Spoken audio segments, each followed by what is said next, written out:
Hello, reading room. How are you today? We are back in the classroom and we are just picking up where we left off as if nothing happened for 4 months. That's what we're doing here in the reading room. Let's just get to our book.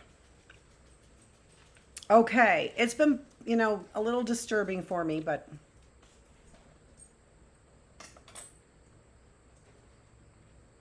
it's been a good book. So we'll see. Let me turn this just a little bit more.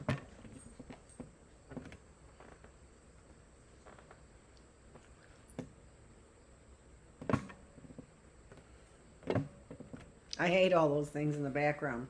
But I had to come over here because we lost our connection. Lost my Wi-Fi. I don't know what's up with that. But I do have the Ethernet. While I was running this morning, a plan started to form in my mind. I'm going to do a few things. Number one, stop limiting myself to 1,200 calories per day. Coach says I should be eating closer to 2,000, especially if I'm running every day. Number two, after practice today, no more lying on my calorie track. No more lying on my calorie track calories. I'm going to honestly type in what I have to eat. Number three, I'm going to eat the staff meal at work today. At least I'm going to have a few bites. And number four, I'm going to call Dad. I miss him. Later, turns out I didn't have to call Dad. He showed up at lunch today. I wasn't really paying attention, and when Andy told me we just sat at the table 14, I grabbed 2 glasses of ice water and a basket of breadsticks and was setting them down on the table before I realized who was sitting in the booth. I get into a zone at work, just running the food, looking for empty plates and half full water glasses. I don't even look at the faces of the customers that much anymore.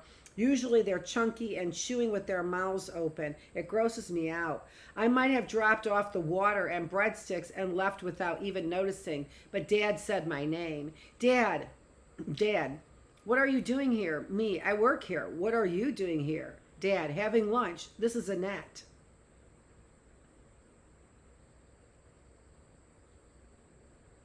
Well, that's interesting. There's an Annette in here. Oh, that's not what I wanted. That's what I want.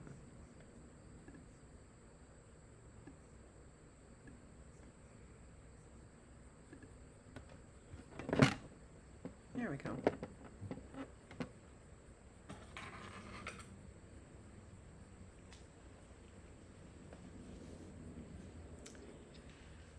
Dad nodded across the table to a woman with the brightest red hair I'd ever seen and mesmerizing green eyes. She wore a silky white top that swooped low under her emerald blazer. She smiled and said hi. For the first time all day, my Parmesan's team smile faded. Parmesan's? Team smile faded. I couldn't smile. I couldn't say hello back. I couldn't look away. I just stood there holding a basket of breadsticks staring at this woman. Have you ever had a moment where you just know something out of the blue, no questions asked? I had one of those moments standing in the middle of Parmesan's, my nose full of garlic and ears full of forks, scraping the final bits of bottomless salad drenched in Italian dressing from chilled ceramic bowls. This woman was why Dad left Mom. I'm sure I only stood there staring for a couple of seconds, but it felt like time stood still. Dad doesn't get flustered easily, but I could tell he was flustered when he spoke again.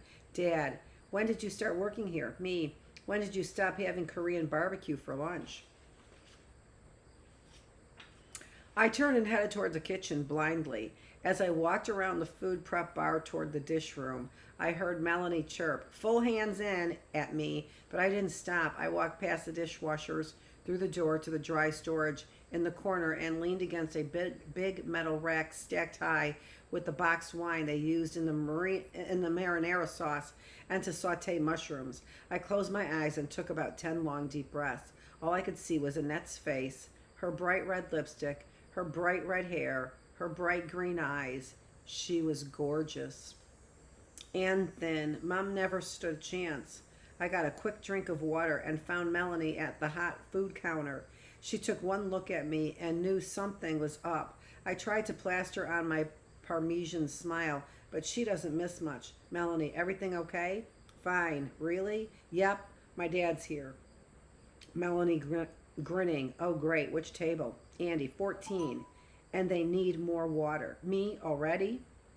Andy, is that thirsty redhead your mom? Are you brain dead? Melanie thought this was hilarious. I grabbed a pitcher of ice water and Andy followed me with their bowl of salad, sputtering apologies. Melanie bought them dessert. Annette didn't eat a single bite. I stood there watching her refuse the bites of cheesecake Dad offered her while he tried to convince me to come to dinner with him the next night. I told him I'd think about it and that I had to go do my side work. He stood up and hugged me. When I tried to step back, he held on for a little bit longer, and something in his touch told me how much he missed me. His cologne smelled like pepper and peach blossoms, and I heard myself whispering into his shoulder. Me, yes. Dad, yes what? Me, I'll come to dinner. Dad, pick you up at 7. Me, I'll meet you at Buster's. Some guy bought me this great SUV. I drive it everywhere. I didn't tell Annette goodbye. I just walked to the back and joined Andy at the staff meal. I just walked to the back and joined Andy at the staff meal. I drank a glass of water and took a plate of chicken parmesan.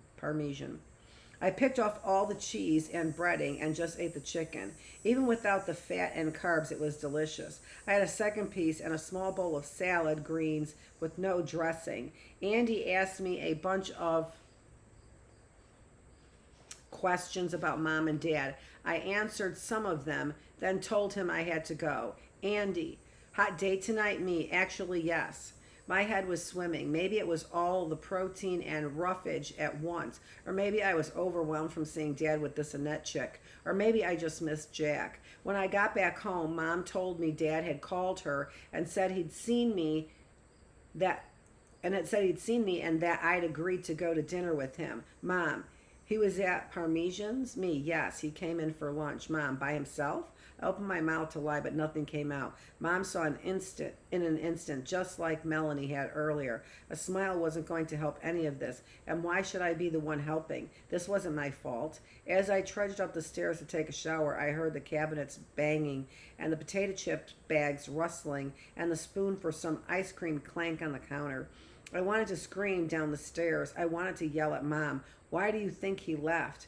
But what could I say? I was the one who had gobbed up a cubic ton of chicken during the staff meal. I decided last night to eat lunch at work today. I told myself it was because I was freaked out by those pictures Jill showed me. Was it really? Maybe I was just eating my feelings too.